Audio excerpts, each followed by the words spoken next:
You ever catch a whiff of something, not quite right, and you're looking around, thinking, is that me? Let me tell you something most people won't. There's one spot on the body that 99% of seniors either forget to clean or don't clean properly. And guess what? That's where that senior smell starts. Even doctors are warning about this, but no one's talking about it publicly. So stick with me, because I'll walk you through what it is, where it is, and exactly what you can do to fix it starting today. Oh, and before we dive in, click like, subscribe, and tell me in the comments. Do you think seniors are told the full truth about hygiene? All right, let's get into it. So part 1, the myth of the old person smell. You know, it's funny how people tiptoe around certain topics. They'll talk about their bad knees, their memory slipping, even their digestion troubles.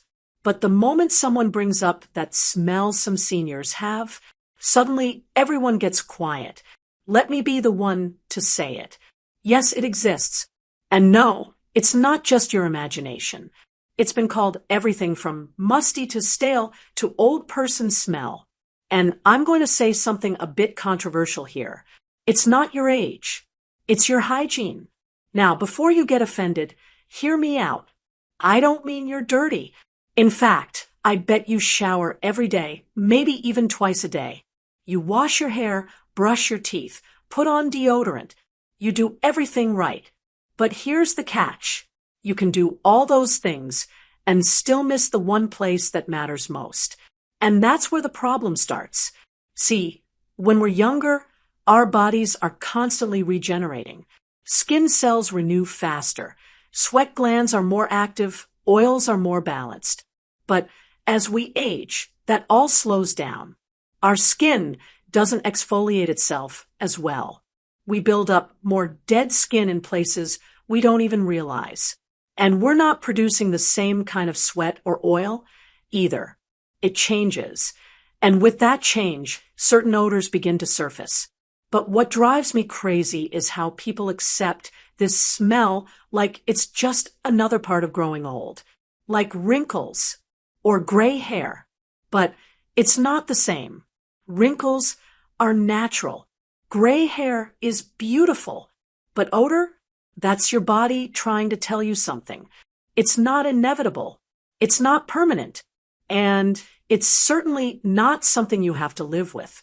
We've been conditioned to think that certain things are just part of aging. But in reality, it's usually a result of neglect, not intentional neglect, but simply not knowing. And when I say 99% of seniors miss this spot, I'm not exaggerating. I missed it myself for years. And no one told me, not my friends, not my doctor, not even my own daughter. Until one day, I started noticing it. That faint smell that clung to my pillows. That odd, sour note when I'd hug someone a little too close. It shook me, because that's not who I am. That's not how I want to be remembered. So today, I want to shatter the myth of the old person smell. It's not your destiny. It's not your sentence. It's a signal, a message from your body saying, please clean me where I need it most. Stethoscope part 2. What doctors are saying, but not loud enough. Now here's where things get interesting, because this isn't just my opinion. This isn't one of those home remedies passed down through gossip or hearsay. This is science. And the medical community knows exactly what's happening. They just don't always say it out loud. Have you ever heard of something called 2-nonenal? Most people haven't, but that's the compound researchers found is responsible for that distinct aging odor. It's produced when fatty acids in our skin break down and mix with oxygen. That's right, it's the result of oxidation. You know how an old apple turns brown when it's left out? That's oxidation. Well, something similar happens on your skin. Now, when we're young, our bodies are producing different types of oils. Sweat and sebum help flush out impurities more effectively. But as we age, those oils change. And unfortunately, they become the perfect breeding ground for odor. And doctors? Oh, they know. Dermatologists and gerontologists have studied this for years. They'll mention it in passing at a medical seminar. You'll find it buried in a health journal. But rarely do they come out and say, "Hey, seniors, there's one area of your body you're not cleaning properly, and it's causing that smell." Why? Well, maybe they don't want to embarrass anyone. Maybe they assume we won't understand the science. Or maybe they're just too focused on the bigger health issues. Blood pressure, heart disease, diabetes. All important, of course. But what about our confidence? Our dignity?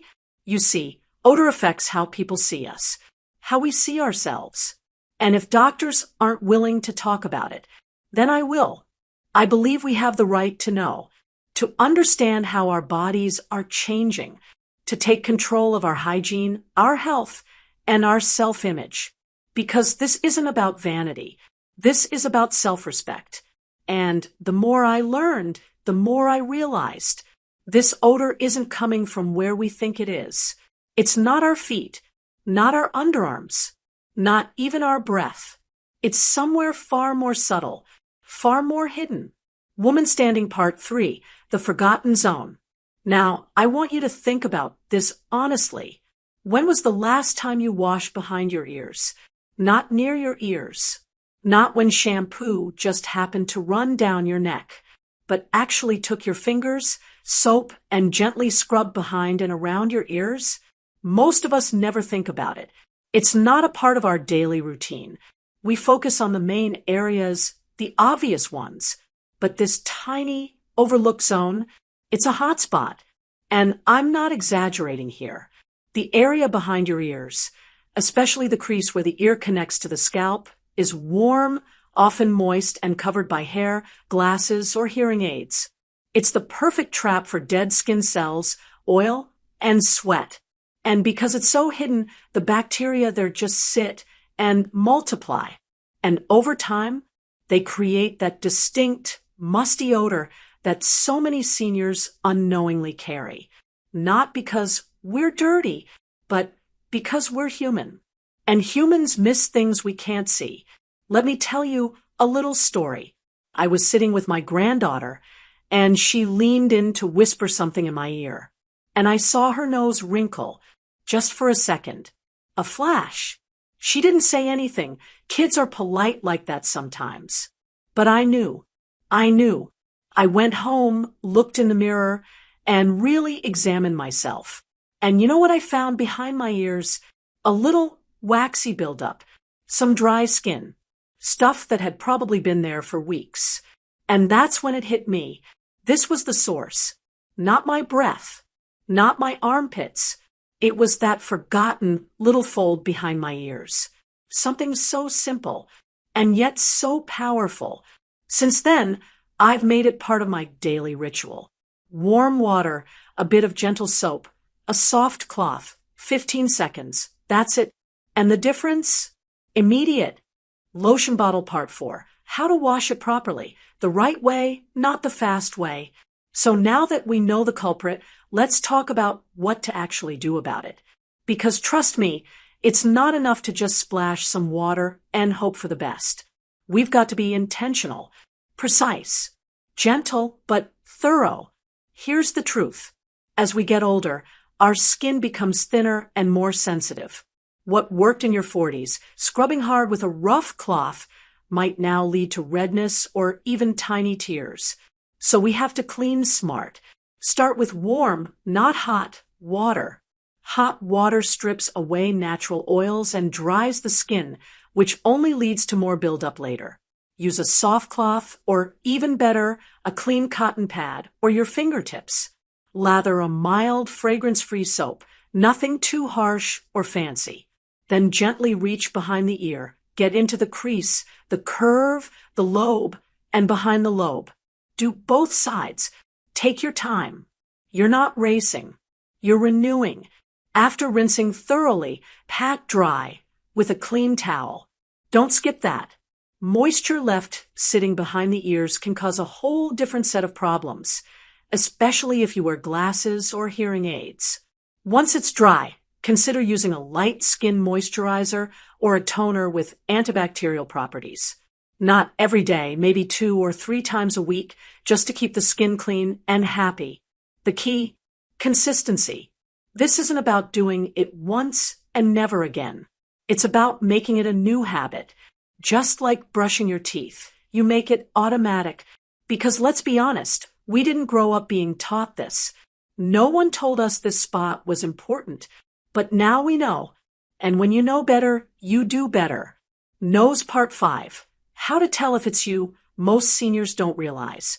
Here's the tricky part. When it comes to this particular smell, you usually can't smell it yourself. And that's the part that catches most people off guard. We become nose blind. Our brains get used to our own scent over time, and they stop noticing it. It's a protective mechanism. It's how you don't constantly smell your own breath, your laundry detergent, or your home's scent 24/7. But that also means that odor behind your ears, you won't know it's there until someone else does. And sadly, most people will never say a word. They'll wrinkle their nose silently. They'll take a half step back. They'll start hugging you with one arm instead of 2. Little things, subtle shifts, and the worst part, they'll start associating it with you, even if they love you, even if you're the kindest, cleanest, most wonderful person in the world. That faint odor becomes part of the memory they carry. I know this because I've been there. And once you realize it, you can't unsee it. So here's a quick test. Take a cotton swab or a soft cloth and gently wipe behind your ear, really get into the fold. Then sniff it. If there's even a faint sourness, muskiness, or stale scent, you've found the culprit. Now, don't be ashamed. Don't panic. Feel empowered. Because that smell, it's fixable. And you're already doing more than 99% of people just by learning this. Woman White Hair Part 6. Reclaiming your confidence as a senior. Let me tell you something I've learned the hard way. There's nothing worse than feeling invisible and self-conscious. And sadly, that's how a lot of seniors feel today. We walk into a room and wonder if anyone notices us. And when they do, we wonder if it's for the right reasons. Are they seeing our wisdom, our warmth, our sparkle? Or are they distracted by a faint scent we didn't even know was there? It breaks my heart because every senior I know, every single one, has a story, a legacy, a lifetime of lessons and laughter. We are not just old, we're experienced. We're valuable. But when odor creeps in and confidence fades, we start to shrink ourselves. We avoid hugs. We stop speaking up. We withdraw because we're afraid of being that person. That's why this matters. That's why this video isn't just about hygiene. It's about freedom, dignity, joy. When you take back control of your body, when you handle something as simple as a hidden source of odor, you take back your power. And guess what happens next? You start holding your head higher.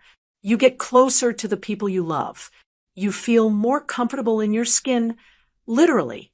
You start radiating a kind of energy people are drawn to, not because you're wearing perfume, not because you're trying to be younger, but because you're clean, fresh, and confident, exactly the way you deserve to be.